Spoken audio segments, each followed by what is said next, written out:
Hey friends, all right, welcome to another lovely episode of Illustration Masterclass with your friend Kyle T. Webster, that's me. And today we're going to talk about one of my favorite things. It's the old color dynamics. We've talked about this before on Brush Hour. We've talked about it before with my Fresco class when we added color dynamics to Fresco, and let's go Fresco. But here in Photoshop, it's just one of those things I like to revisit and remind people that it exists. And today we're going to actually do some holiday painting with it, so that's going to be a lot of fun. I'm going to just draw some elves, okay? Why not? Maybe I'll draw the big elf himself, Santa Claus. We'll see. Let's see where you're all joining us from. Hello, everybody out there in the chat. Drop your country of residence or town of residence in the chat, just so people know where you're from. It's lots of fun to see where people are tuning in from. Remember, if you're watching over on YouTube or on Twitter, I am following the live chat on Behance. That's be.net/Adobe Live.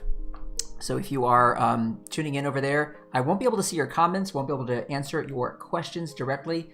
You can head on over to Behance and you can ask the questions there.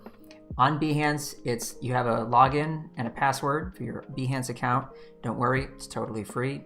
Not only that, but if you go to Behance, you can create a free portfolio for the whole world to see. Great place to network with other artists, art directors, creative directors, people who could hire you for your work. Come on now, folks. Got to get that ball rolling. Get those illustration gigs going. Okay. So hello from Northwest New Jersey, Kathleen. Nice to see you. Stephen, you're in Birmingham. Oh, very cool. Steve from New Zealand. Sure. I don't know what that means, but I hope it means like hi or what's up. That's cool, man. I want to learn some of that New Zealand slang. Gareth in Scotland. Awesome. Henrik from Germany, Deutschland. Very nice. Z, how you doing? Good to see you. What's up, Wade, my old pal there? Cryo, hello, hello. Oliver's here, and Jack as well. Hi, Jack. Yeah, excellent. Thanks, folks, for joining me. We're going to jump into it now. Come on, let's go over to Photoshop here, and I'll share my screen. You can see what we got cooking. And what we have cooking is just a big white square. How exciting. All right, but what we're going to do is we're going to take a look at what color dynamics are, and then we'll do some painting. So I'm going to quickly walk you through this, okay? Now, with color dynamics, all right, what we're talking about is the ability to paint with a variation in the hue, saturation, and value of the color that you have selected, okay, for your brush. So let's take a look at what that means. For example, all right, I'm just going to use this nice sort of pinkish red kind of color over here. Let's go on over to a simple round brush, okay? Go over here, go to my brush settings, go to shape dynamics, and there's my brush. We're going to turn off any fancy business in here, okay? And I'm just going to grab my, there we go. I'm going to make sure that this brush does nothing interesting, okay?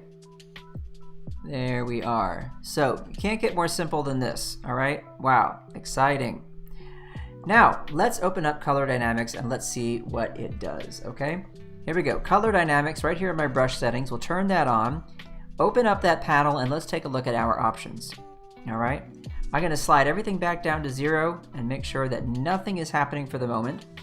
All right, and when I draw a stroke like this, well, what you expect to happen happens, which is that I see the color I've selected from my foreground color right here, okay, just show up in that brush stroke.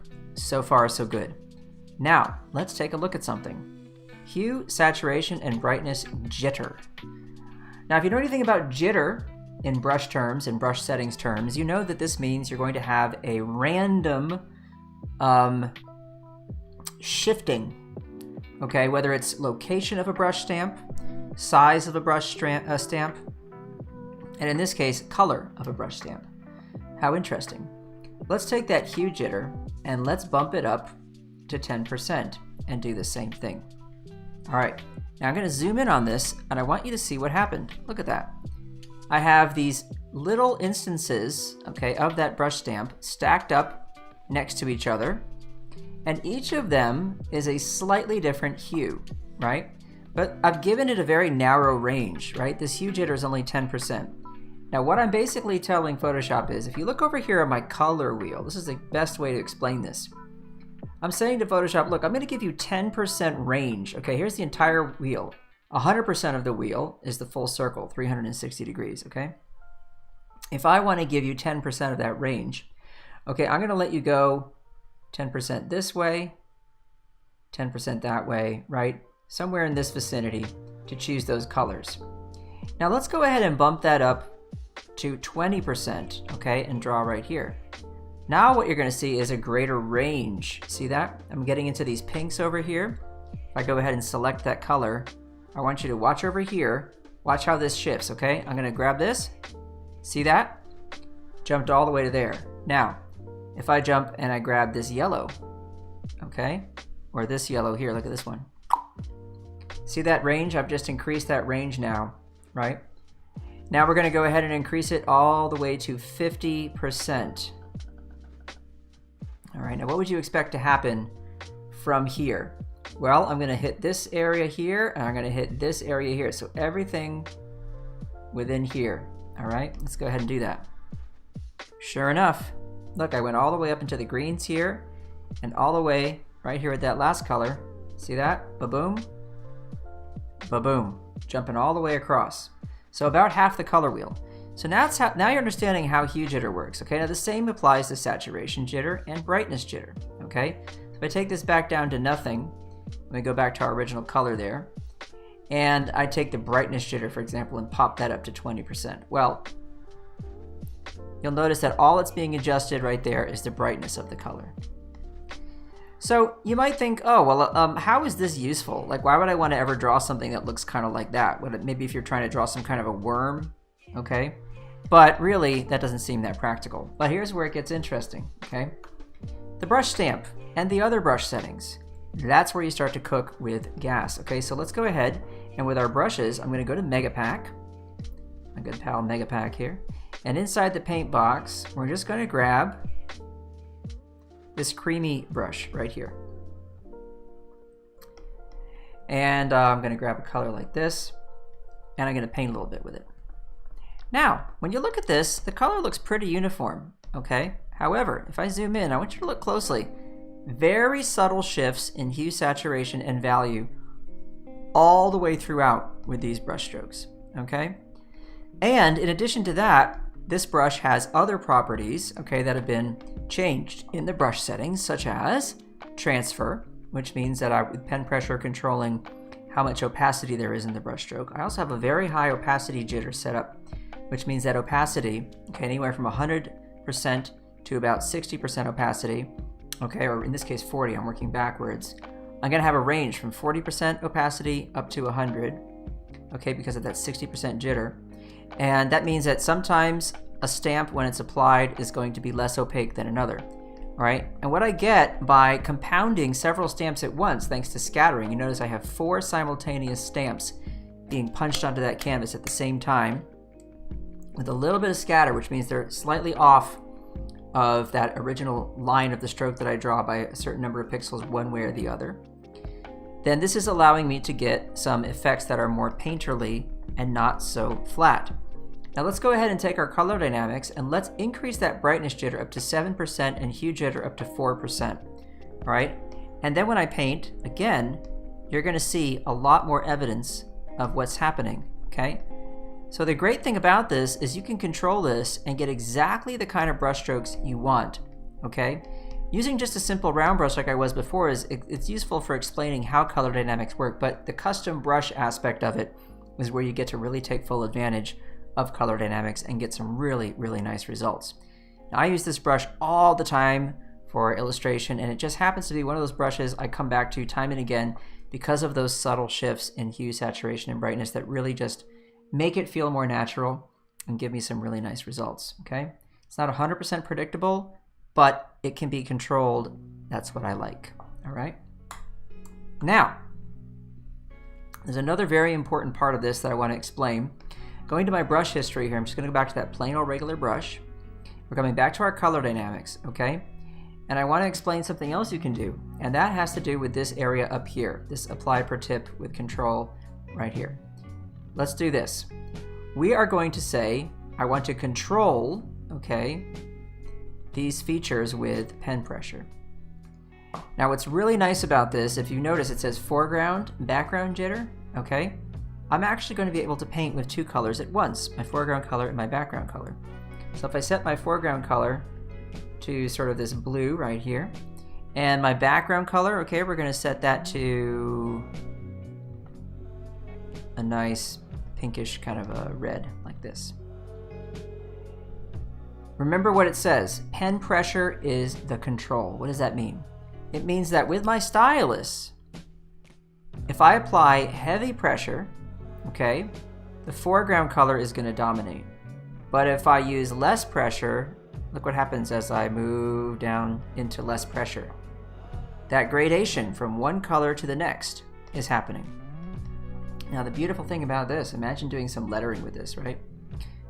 And just varying your pressure along the way like that. What do you think about that, gang? Pretty nice, huh? And that's just super basic. That's just a round brush, and all I'm doing is I'm varying the pressure throughout the stroke and getting that really nice effect. So the way you do this again is you have your control set to pen pressure, and this apply per tip has to be checked on, okay? And then I'm able to make my way through that stroke, controlling it with the pressure of the stylus, heavy pressure, light pressure. Heavy pressure, once again, is making the foreground color dominate, and the background color is going to come into play when I use less pressure, okay? What happens if I take this foreground background jitter and I actually give it a value, like 50%? Well, if you've been paying attention to what's happening before with jitter, that's what you get. Same kind of thing. Now we're back to a per stamp instance, okay, of the color jitter happening. So there are two ways to control this. You can have per stamp or per stroke. Now I like to do this per stroke, okay, for different effects, sometimes per stamp, and sometimes I like to use both together. All right, so the cool thing about this is if I were to take hue jitter here and just give it a value, okay, like that, it's a little bit more subtle. You can still see it happening, right? And if I bring that value down, hardly noticeable at all, but it is there. See that? It's still there. You see those little bands? Now, remember what I showed you a moment ago with the creamy brush. What happens when I start to apply these settings to a brush that has a more interesting stamp as well as some other features? Okay, let's take a look at that. So what I'm going to do is I'm going to open up a different brush set here for you all. The Summer 2021 brushes. Remember, to get these brushes or any of the other brush sets, come right over here to this little drop-down menu. And you want to come down to Get More Brushes right here. All right, this is in my brushes panel. When I tap on Get More Brushes, it's going to launch that Adobe brush page landing, and you're going to just sign in with your credentials, your Adobe ID and password, and you're going to see then the mother load, the 2,000 and some change brushes that you can download in different sets, including seasonal updates. All right, and so this is a seasonal update from about a year and a half ago, summer 2021, right here. And inside this brush set, you're going to find the Disastro brushes right here. So I'm going to grab this first Disastro brush, and I'm just going to paint a little bit with it right here. Check that out. Pretty interesting brush strokes, huh? What do you think? Now, if you look closely, you can see what's happening here. I'm able to use the foreground and the background color together, and I'm controlling them with pressure. So heavier pressure is going to lean into that blue, okay? In addition to that, though, you'll notice that I also have the color dynamics, a hue jitter value, and a brightness jitter value. So that means per stamp I'm getting some variation, and per stroke, depending on the pressure that I'm using with the stylus. And that's going to give me this. So with less pressure, I'm going to get more of those pinks. But with less pressure, I'm also getting a smaller brush stroke, a smaller diameter, because I have shape dynamics employed here with pen pressure controlling how big the minimum diameter is going to be, as well as right here, okay, pen pressure controlling the roundness of the brush, which means the stamp is being compressed with less pressure, and it expands with more and more pressure. So you're changing the actual shape of the brush stamp. And that makes it possible to do some pretty nifty stuff. Now, when you combine this color dynamics, okay, with a dual brush, and I'll show you an interesting one here, like spatter, all right, I have this kind of an effect. You see how inside each of the brush strokes there are these little dots of paint, right, these circles and dots and spatter. Because if I open up my brush settings and I look over here at my dual brush, okay, scroll down till we hit that brush, you'll notice I have just a few brushes here. This one right here, this 800 pixel brush, is my spatter KTW3, and that is being applied as a hard mix blending mode here with the original brush stamp, and it's applying that nice spatter inside of each stroke that I paint, okay, especially when I use light pressure, all right. So lots of complexity there, but the main thing to remember here is the power of the color dynamics being able to use both the pressure of the stylus and the foreground and the background color to jitter there, and to have a jitter applied for hue, saturation, and brightness per instance of every stamp. So the effects you're going to get are pretty amazing. Now, you've seen me in the past do demonstrations where I show you, for example, you could do spatter in multiple colors. That's a great application of color dynamics. You can also do watercolor blends if you want to do a nice blend from one color to another, and I'll demonstrate that here for you now. So let's go back to our mega pack, and inside the paint box, okay, I want you to come down until you're going to find a brush called watercolor fill. All right, we take a look at watercolor fill, and this is what it looks like. Very nice. I'll zoom in so you can see that clearly. All right, very watercolory, nice paper texture and all that. What I can do is, if you notice the flow of this brush, it's at 12%. That means not a lot of paint is being deposited onto the canvas. All right, in a moment where I'm stroking with the brush, it's actually, you know, moving very slowly down to the canvas, if you will. I want you to imagine in your head that you have a brush, and throughout the bristles, the paint is flowing very slowly downwards, so that as you move, you're not going to really apply much unless you stay in one place for a while and scrub in that area. But what I'm going to do is I'm going to increase that flow. You'll pop it up to about 60%. And we're going to look at our brush settings and look at transfer, which is set very, very low, okay? I can achieve essentially 0%, which means I can, with very light pressure, basically not put any paint on there at all. I'm going to bump that up, okay? And you might be wondering why I'm doing this. Well, I want to take advantage of light pressure to use the background color in my painting. And if I were to leave the transfer setting at 0, right? That means the opacity would be set to 0 when I use less pressure, which means I won't see that blue color. So I'm making some adjustments here. Same with the flow. I'm going to crank that up a little bit. Okay, there we go. All right, now let's come into color dynamics, and let's go ahead and remember, set our control to pen pressure. Now, what I should be able to do is with heavy pressure, get more of that blue, and then with lighter pressure, get more of that pinkish kind of color. Then I can come around here on the edge, and I can sort of do things inside and outside and really create some nifty stuff. Okay? So this is a cool way to do some watercolor washes and some watercolor blends from one color to another. And you can always come in and take your brush tip shape, and you can change that as well, right? Especially when you have a lot of brushes loaded, you can just go through and find something that you think will be appropriate for this. So for example, I could grab this brush right here and come into my scattering, do a little less scattering maybe. I don't need to be controlling the size so much with pen pressure like that. And then try this same experiment again.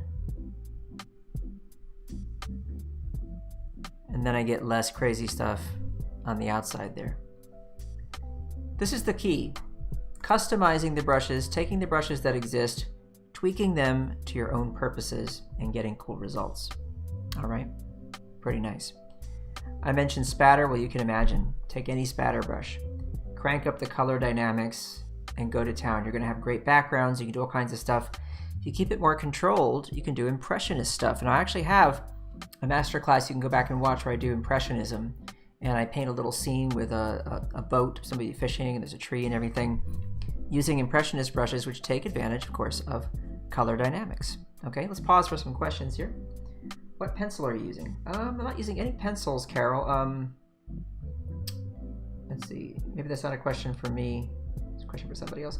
Oh, Wacom. Okay, yeah, I'm using a Wacom Cintiq. This is an old one. This is about 6 or 7 years old now. It's a 22 HD. You can buy those refurbished if you like, and they're really great. Steven, I don't believe for a second you have a negative artistic ability. There's no such thing.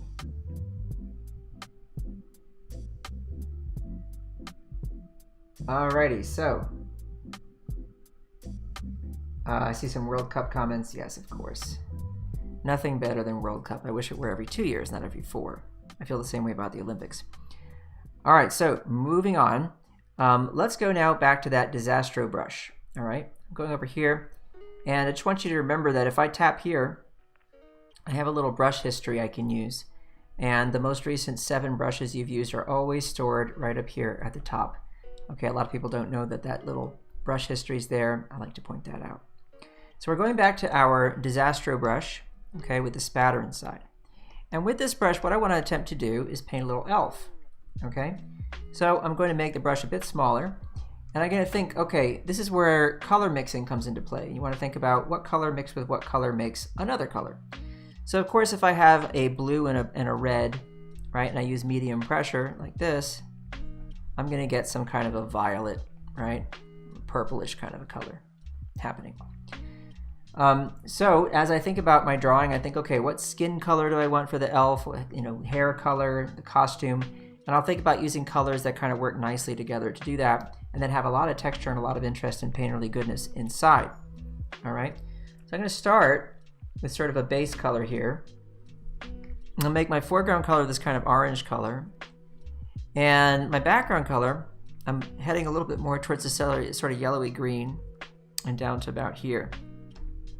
And the two of them together make a nice kind of color like this, all right? And I'll just use that as a starting point. Now what I'm gonna do is just come in and make a little circle here. And that's gonna be a start for my face here. And then I'll just carry that down a little bit and make a little head like this, okay? And then I'll extend that down for a neck. And even just these simple shapes are so fun to look at because there's so much cool stuff going on, right? And we're gonna give him a little costume later, but I'll just extend this down a little ways as well. There we go, okay? So that's my little starting point for this. Make my brush a little smaller, come out here, give him some nice elf ears, okay?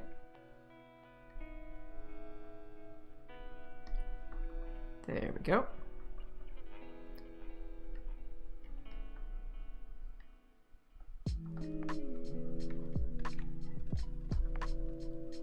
Now, once I've done that, I can look at both colors and I can push them a little darker. So I can take this orange right here, go a little darker. And I can take this green, right? I can go a little darker for that too. Make it a little warmer, go a little darker. All right, now by doing that, if I next paint, you'll see that both colors have been darker, but the mix I make is still a dark version of sort of the blend of colors I see here. Okay, so that means I can kind of do this sort of thing where I can just sort of add some little shadows like this. Can warm those shadows up with that foreground color. I'm just pressing harder with my stylus. See that? So right now I'm thinking like a sculptor. I'm just thinking about planes and all that. Okay?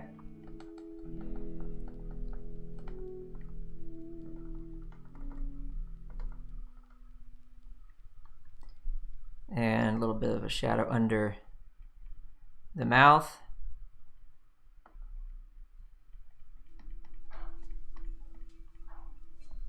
And there you go. Okay. A little shadow under the eye here. And we'll take care of the little details with a smaller brush. Right? Well, while I'm here, I'll just throw in some little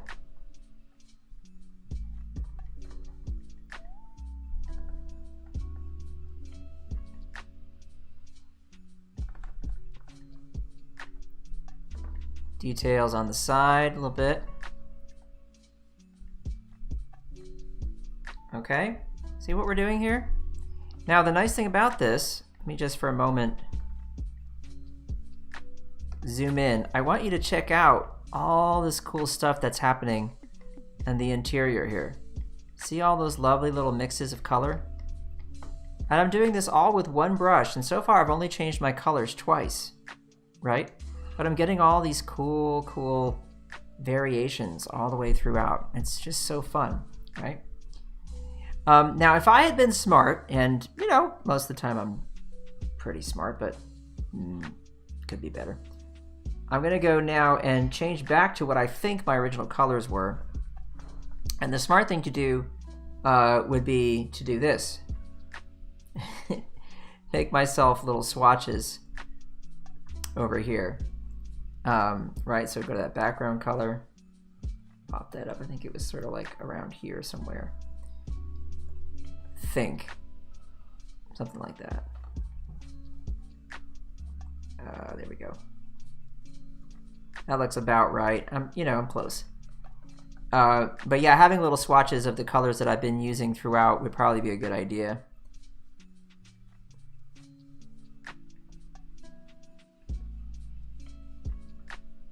Can't hurt to do that. Just do this here.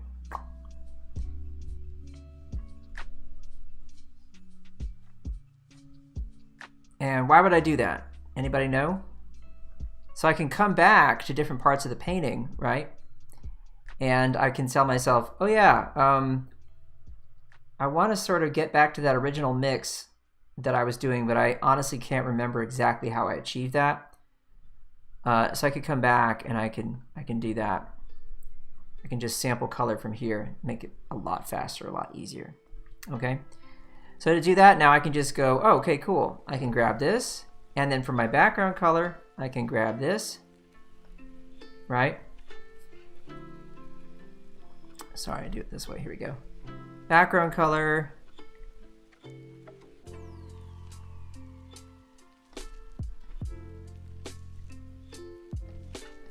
And I'm back to where I started. And the result should be pretty similar to what I had at the beginning. And in fact, it's pretty dead on. So lucky me. Lucky me. All right, so that means I can come in here and I can start to get a bit more specific, okay, with some of these shapes, right? And that's a nice thing to be able to do.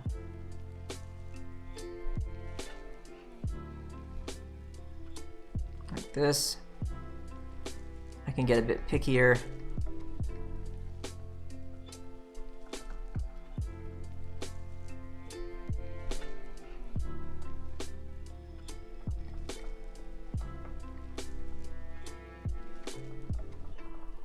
It's cool to be able to sort of carve into stuff. I love that, you know, and I did with real painting, you know, with brushes and all that, and I don't mean digitally, I mean traditionally. You do this all the time. You sort of carve out an area to get your shapes looking right, you know.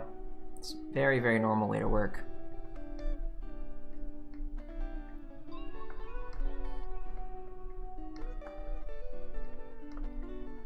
All right, now I'm gonna go for some darky darks here. So here we go, watch this. Check this out. Grab this foreground color. Okay, we go here. Grab this. I'm gonna move it a little cooler and go down all the way to here. Okay. And then for my background, what I'm going to do is I'm going to go really cool, come all the way over here, and go into sort of more of a grayish kind of a color like this. Okay, so that's got very little actual color there. And we're going to test that out. Nice, I like it. And then I can just hit this, get some hair on this elf. I'm gonna give him a hat too later.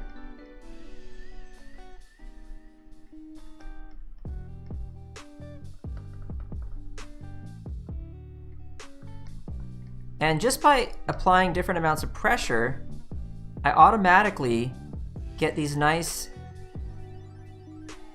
areas that feel like different strands or locks of hair tucked in there. I can come over here and I can make myself little swatches for the background colors and the foreground colors there. I can come back to those. And now what I'm going to do is I'm going to switch these up, okay? And my background color I'm going to make lighter, like this, okay? Now why would I do that? Okay, so the reason for this is when I use less pressure now, look.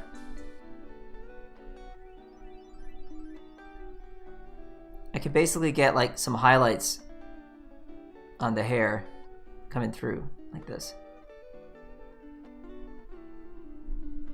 So that's a little trick for you.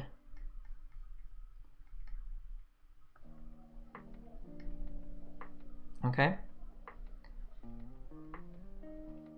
Now some of this is going to get covered with a hat and all that, but I like to just get in under there and get some of that stuff done. All right. All right, coming back now, selecting that background color again, going back to where it was, going a little darker. I'm going to size my brush down, and I'm going to do this. I'm going to start to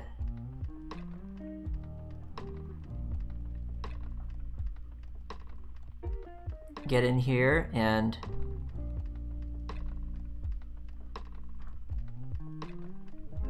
add some little details here.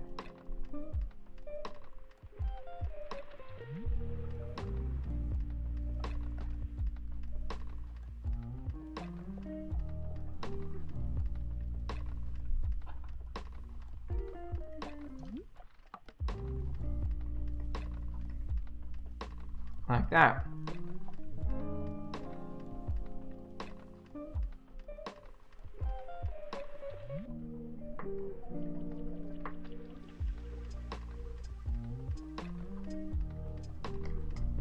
All right, there you go. Looking good. Little elfy elf. All right, now what we want to do is get a few highlights in here. Okay, now this is why it's great that I made these swatches, because what I'm going to do is, again, go back to my foreground color, grab this, just push it a little lighter, like that, okay? And then I'm gonna go to that background color, grab this right here. Whoops, I just did this silly thing there. There we go. Go to my background color, kablam, grab this, okay? And push that a little warmer and come up to about here. All right, now the result should be a color that's a little lighter than all this right here. Oh, I gotta change that foreground color. Sorry, 1 second. Let's do that right now. Boom, boom. There we go. A little cooler.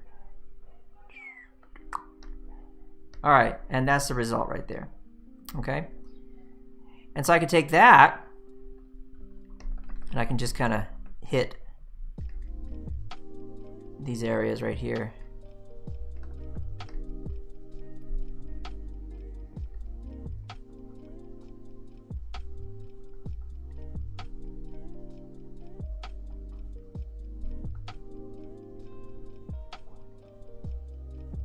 Like that.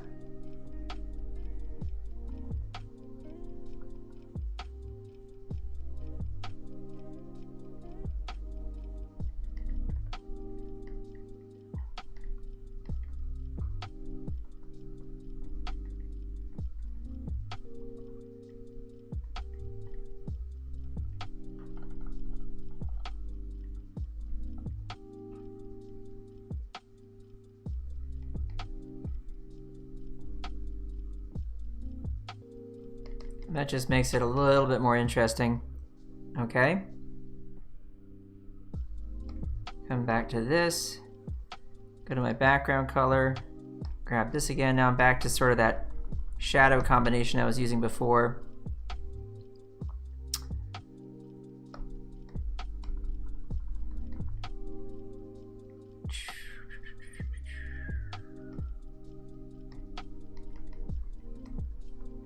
There we go. And using that, I just want to hit the side of this nose here a bit.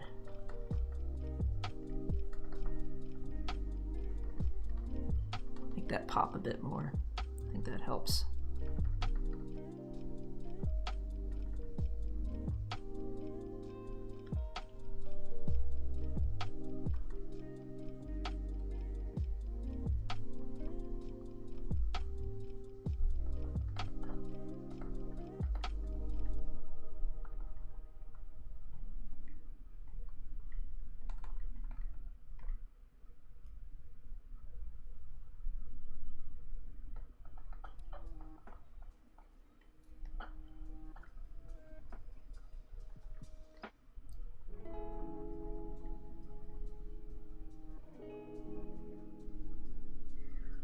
I like that sort of green light on the face. I know it looks a little weird, but I'm just enjoying it, so I'm going to keep it there for now.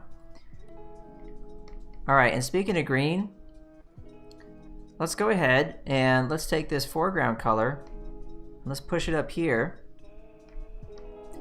And let's see what kind of result I get from those greens there. I'll take this background color, push it darker like this. Now between the two of these colors, I get a nice green mix. See that? Alright, and I'm going to use that to paint in a flat-ish color for this elf's little coat here, like this.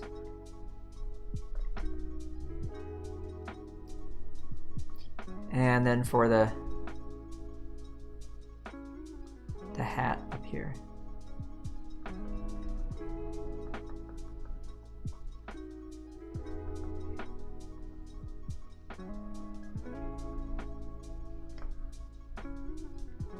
I've been doing all this on one layer, but I can always jump behind, you know, for this hat,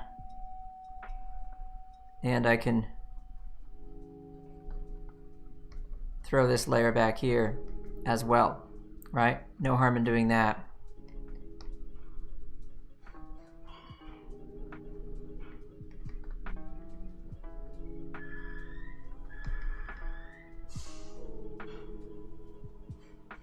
Throw that behind right there and come up over here, and I can add a little fold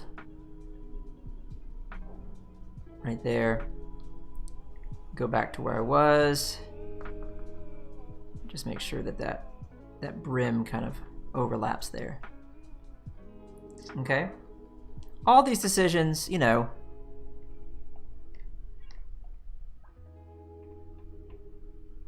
are easily adjustable, right? You can change your mind. You're not married to any one thing when you do this.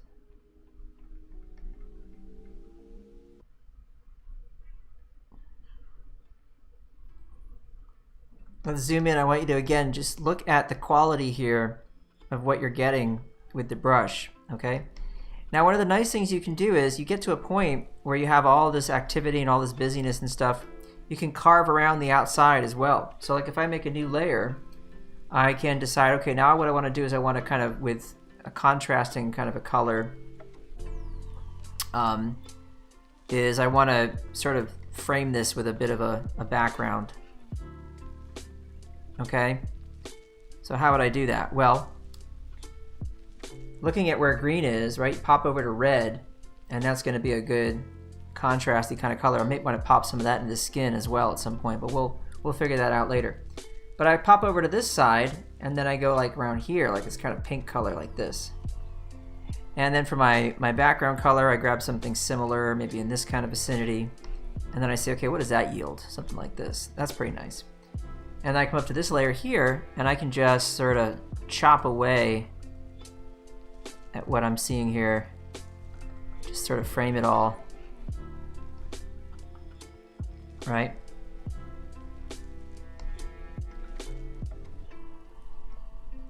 When you see me making the brush bigger and smaller, I'm using the bracket keys on my keyboard to do that very, very quickly. All right? That's a great, great way to resize your brush. Some people like to do it by holding down I think it's the Option and the Control key at the same time. Let me see, is that what it is? Yeah. You can change your diameter like this, sliding left to right. Okay. But I prefer to use just the bracket keys. They're right there, one next to the other, and I can just tap, tap, tap and get the brush to where I want. And for those of you who joined me for the illustration masterclass last week, where I drew a little fox looking at a little squirrel up in a tree, you'll remember that in order to make adjustments for areas where there wasn't enough contrast, all I would do is take one area, either the foreground or the background, whatever was next to the element that had a problem. So if it's the foreground and the background don't have enough contrast, like with the ears here, and the skin tone with the green there on the right side of the face, all I do is I take one of those elements, either it's the face or it's the background, and I make it either darker or make it lighter. And then you're able to quickly solve that problem. And you can do it very subtly, right? So like in this instance, I can make that ear a little lighter, I can make the ear darker, I can make the background lighter. If I want to make the background lighter, I simply take my foreground color, I go lighter, take my background color, I go lighter, okay? And now I've got two colors that are a little lighter. And when I come over here next to that ear, see what that does? That makes the ear a little darker, right? And then I've kind of solved that. And I can always come in and be a little bit more subtle in some areas and make it fit more with the background color, or blend a bit more, or whatever you want to do. But you can always solve those problems very, very quickly. Right here, I can do the same thing, go a little darker there. Pardon me, a little lighter along this way.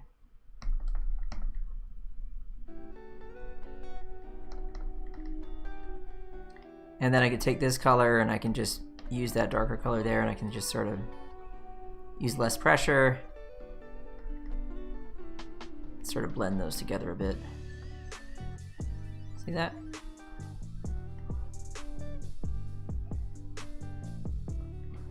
It's all good.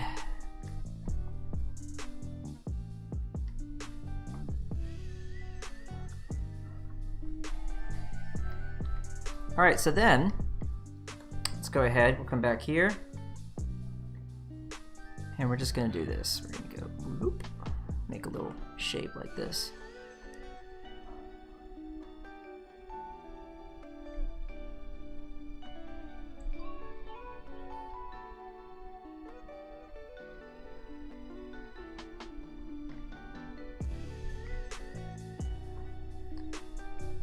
Just fill that with white and pop it up here. And there I've got the beginnings of a little painting using these brushes with color dynamics. Lots and lots of beautiful stuff going on in here. We can get really close on that and just admire and enjoy all that stuff. And now what you can do is, I've got the ears are the wrong size. I can easily make this one a little bigger. Multiple ways to do that. I could obviously just take the ear, and remember the background's on a different layer, so I'll trim this out later, but I can make that ear a little bigger, like that.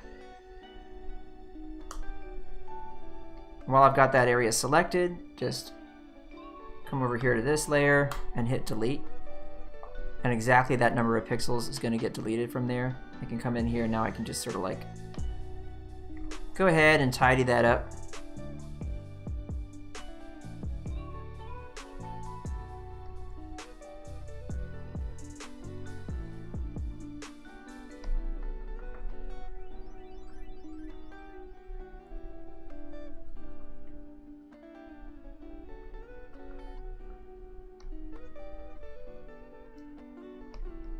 All right, excellent.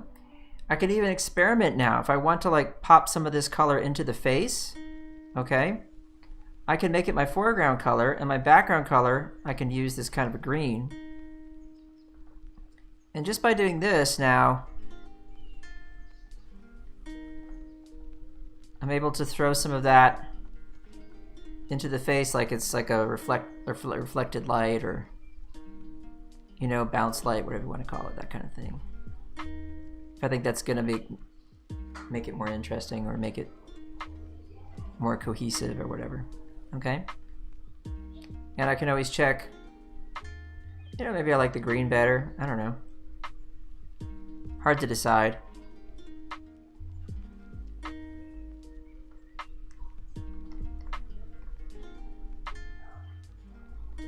But there, I hope you find that interesting, inspiring, and something you want to try with that particular brush, or any brush, okay? Is being able to work with color dynamics. Now, remember, you can also smudge. So it starts to get crazy, because I can be doing all this painting, and then I can say, hey, you know what I'd like to do now? I'd like to go ahead and blend some areas and do some more blendies, right? Now, you don't want to get too blurry. That's kind of lame, right? If you want to do some subtle smudging here and there, that's a nice thing to do, right? So how would you do that? Well, you grab a smudge tool, of which there are many, and just making sure that you don't go over an area multiple times, okay? You can smudge, and you can make little short strokes that'll kind of blend away some bits and pieces. Taking the same brush, I can also hold down my tilde key and erase with it like this, just to bring a little bit of that green back, right? See that? If I want to. That's a totally fine thing to do. Here, I'll undo that and I'll show you another trick, folks. I'd love to show you tricks here. So we'll just go back a moment to where I haven't done any of that. And I want you to see something. Right here where the flow is, just knock the flow down to like 40%, 50%. Okay, and then when you paint with it,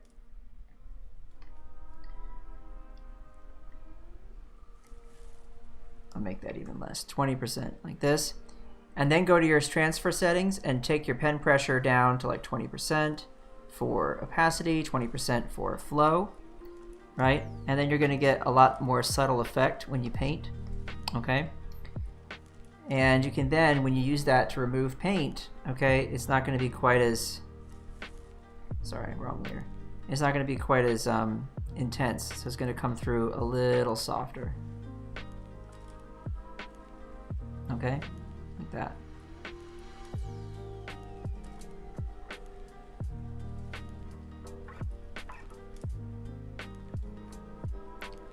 The brushes are there for you to play with, to adjust things, to mess with the settings, okay? And they'll always snap back to their original setting the moment you go ahead and tap on another brush and then return to one of those brushes. They're not going to go anywhere, okay?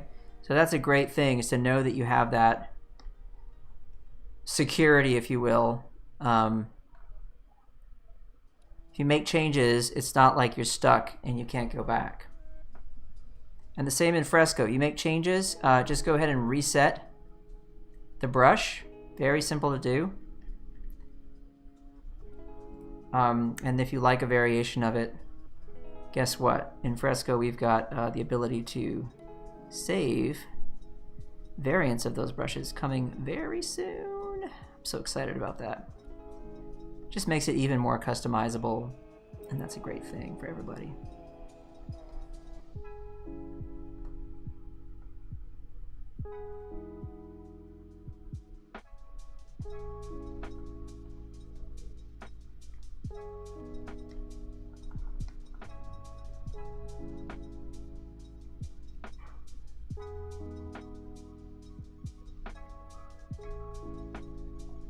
What a weird little elf. He looks kind of sleepy. Looks like he hasn't had much rest. Maybe it's because he's busy, making presents and stuff.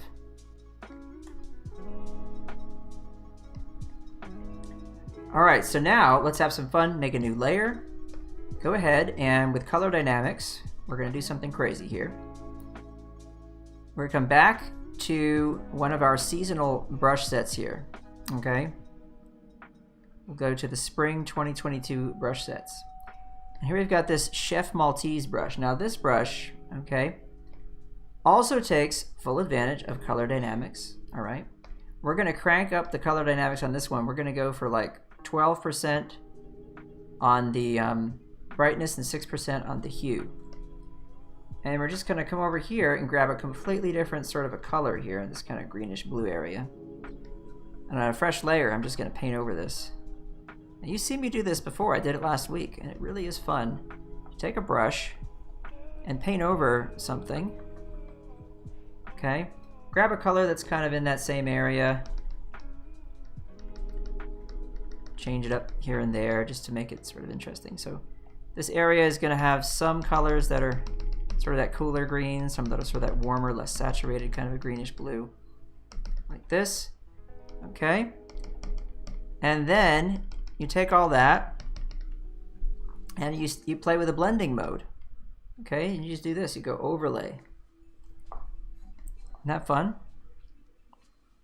Now what that does is it takes all that other stuff you've done, combines it with these other cool textures and shapes, okay? And the result is super fun. And then you can do this. You grab an adjustment layer right here. Go to hue and saturation for your adjustment layers, okay? This little circle with a line through it. I don't know if you can see that. But at the bottom of my brushes panel, or my layers panel, I'll pop this out for a second just in case my little footer there is blocking it. This little guy right here, it's a circle. All right, in the middle of these options, you tap on that and you're gonna select hue and saturation. That's what you wanna do, okay? Pop this back where it belongs.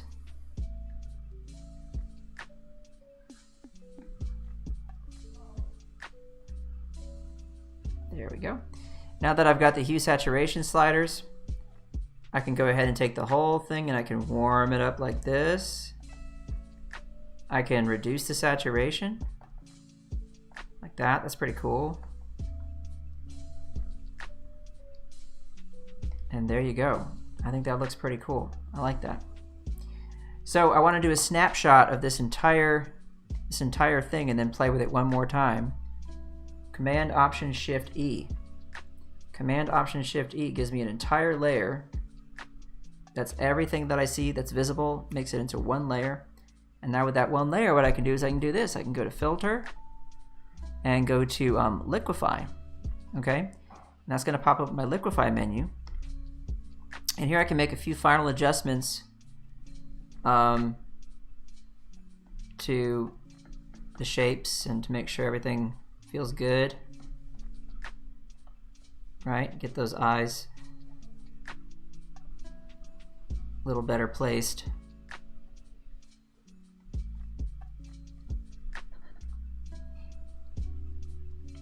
Okay, so little tiny adjustments like this you can do with Liquify. It's like sculpting with 2D artwork. Pretty fun to be able to do this, I have to say. Oh yeah, it definitely feels like cheating. Don't get me wrong. Don't get me wrong. But hey, you know, when you've only got an hour to do a demo and you want to get something decent at the end, you're gonna do what you gotta do. Okay, that's what you're gonna do. Okay, so we went from this to that. Minor changes, but worth doing, I think. Voila, cray cray, says Kathleen. Word. This is the elf right after a long week, says Alessandra. Yeah, indeed, indeed. Feel like you could smudge it on your screen, says Unicorn. Cool. Nice, nice, nice. How Andy says, I don't know how Kyle's drawing a perfect portrait of me without any reference. Andy, you look like this? Cool. All right, well there you go, gang. Hope you enjoyed that. Color dynamics are amazing. Take some time to play with them and rewatch this if you need to go back and see some of the things I did to get the settings the way I wanted and play around with different brushes. But there's so much you can do with them. And as you can see, you know, when you combine them with some of the other magical things you can do in Photoshop with adjustment layers, with blending modes, the layers with different brushes, adding more layers of texture, etc. You know, here again, if I just turn this off and turn it back on, this overlay layer here, right here, see that? Very cool to be able to do those kinds of adjustments, right? So remember that you have a lot of control, a lot of power at your fingertips right there. So there are live streams next week, but the week after that, Adobe Live is going to be taking a little holiday, so I'll see you all next week for another nice episode where I'm going to do snowflakes. So join me for that. We're going to use the symmetry tool and do some really nice snowflake illustration, teach you about symmetry as well. Until then, take care of yourselves, take care of each other. Remember to please be kind, and of course I will say, as I always do, ciao for now.